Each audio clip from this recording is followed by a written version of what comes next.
After the fun and great economic joy of the 1920s, for most people, flappers, jazz, speakeasies, stock speculating, jobs for everyone worldwide, then it all comes to a screeching halt. October 29th, 1929, the great stock market crash happens on Wall Street in New York City. New York City? I thought this was all about Europe. No, it's global. Well, the U.S. stock market loses 90% of its value in 9 months. This has a global impact. Trade between countries drops 65%. Unemployment in the U.S. climbs to 25%. Unemployment in Germany climbs to 15%. 6 million people were unemployed there. Unemployment in England rose to about 30%.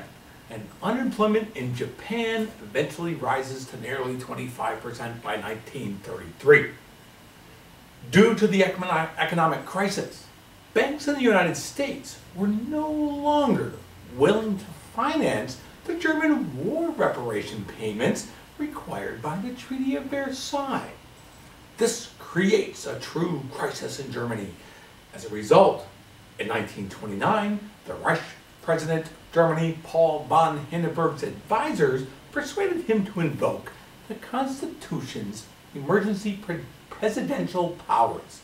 These powers allowed the president to restore law and order in a crisis.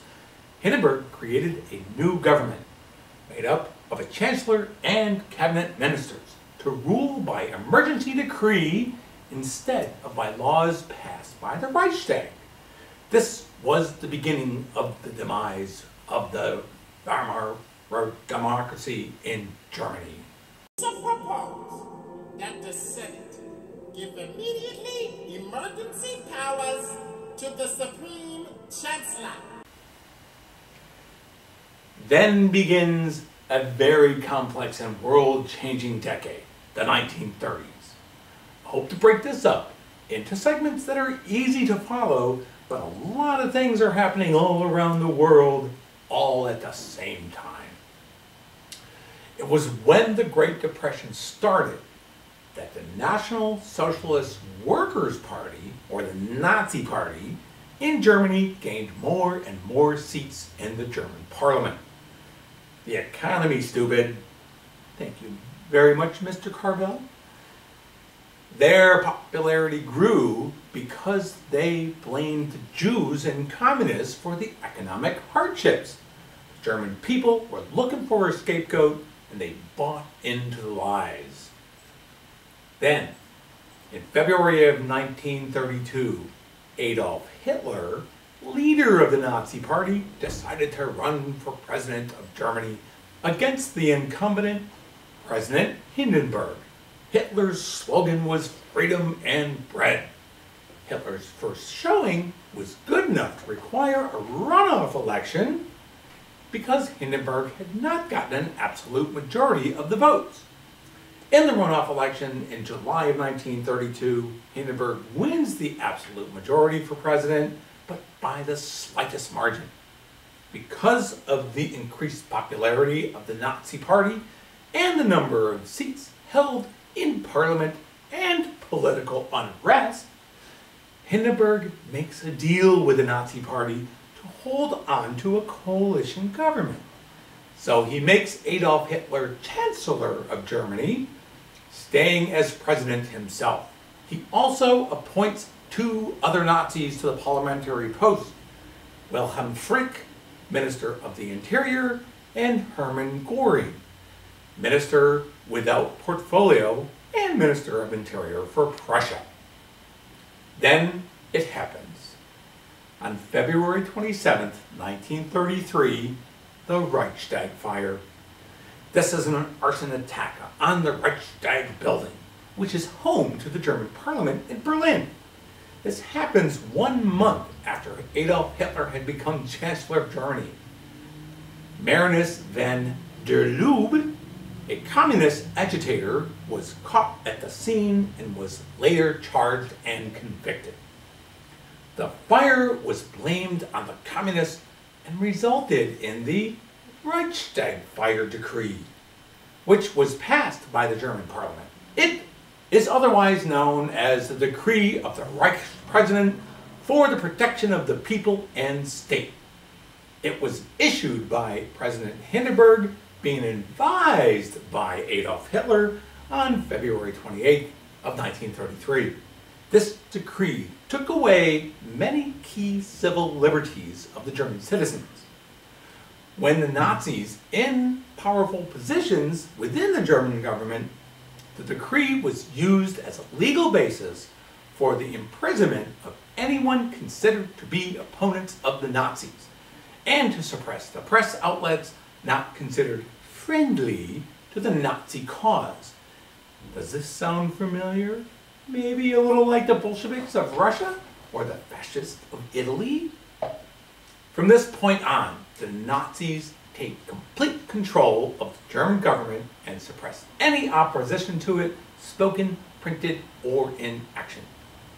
The final nail in the coffin of German liberty was the Enabling Act on March 24th of 1933. This was an amendment to the Weimar Constitution that gave Chancellor Adolf Hitler the power to enact laws without the involvement of the Reichstag. It was passed in both legislative bodies of the German government, the Reichstag and the Reichsrat. It was then signed by President von Hindenburg. The act stated that it was to last 4 years unless renewed by the Reichstag, which occurred twice. The Enabling Act gave Hitler full dictatorial powers. The combined effect of the Reichstag Fire Decree and the Enabling Act was to transform Hitler's government into a legal dictatorship. The Republic will be reorganized into the first galactic empire.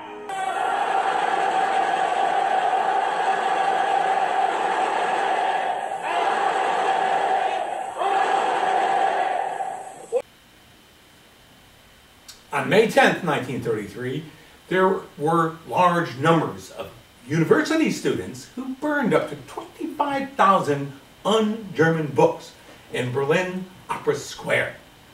Even works by Helen Keller were burned. Just a reminder, people, when they start burning or banning books, soon they will start burning or banning people. Well, I guess today it would be like restrictions on what you can read on your smartphone. It is in 1933 that the first concentration camp in Oranienburg, Germany is created. They were set up to imprison political opponents, homosexuals, Jehovah's Witnesses, and others classified as dangerous. So, even if you disagree with somebody's thinking, never wish for them to be sent to a camp to understand your way of thinking. This makes you as low as a Nazi. In the end, people die. Or maybe you would be the one with the wrong opinion. Even though all those groups are interned in the new concentration camps, in the next few years, more than 400 decrees and regulations that will restrict all aspects of specifically Jewish public and private life will be enacted in Germany. Yes, the Jewish people were singled out, not just lumped in with all other dissidents. This cannot be denied. On August 2nd of 1934, Paul von Hindenburg dies at the age of 86. Adolf Hitler is now Führer and rules alone. Meanwhile, in the Pacific, Japan is also hit very hard by the worldwide economic depression. As a result, it was determined by the military that Japan must expand to take control of raw materials in Manchuria in case there was a war with the United States. September 18th, 1931, there is the Manchurian Incident. A few officers of the Japanese army stationed in China started a military invasion by exploding a bomb on a railroad track and then blaming it on Chinese. This invasion was started without letting the Tokyo government know, or the Tokyo Army headquarters. Foreign Minister Shidehara told the officers to refrain from further military action, but they ignored the order, showing the civilian government had little, if any, control. The Chinese adopted a non-resistance strategy, and Manchuria was soon occupied by the Japanese troops, and they installed a puppet government. There are a few attempted military coups in Japan in 1931 and 1932, but none are successful. On February 24th of 1933, 3 days before the Reichstag fire in Germany, Japan is criticized by the League of Nations over the occupation of Manchuria. The League of Nations Assembly had unanimously adopted a report blaming Japan for the events in Manchuria. In protest, and in having voted no, but it wasn't counted, therefore it was unanimous, Japan withdrew from the League of Nations, just walked out. There was nothing the governing body could do. Interestingly, in October of 1933, Hitler also withdrew from the League of Nations. His reasoning was that during the World Disarmament Conference, Germany was already disarmed while other countries were refusing to disarm. A referendum on withdrawing from the League of Nations was held in Germany on 12 November of 1933 alongside Reichstag elections. The measure was approved by 95.1% of the voters. Be sure to like, subscribe, and share. And the best way to share this with a friend is just tell them to go to www.historyonyoutube.com. I'm Mike with World War II with Mike W., the history of the 95 Years' War. Thanks for watching, and we'll see you next time.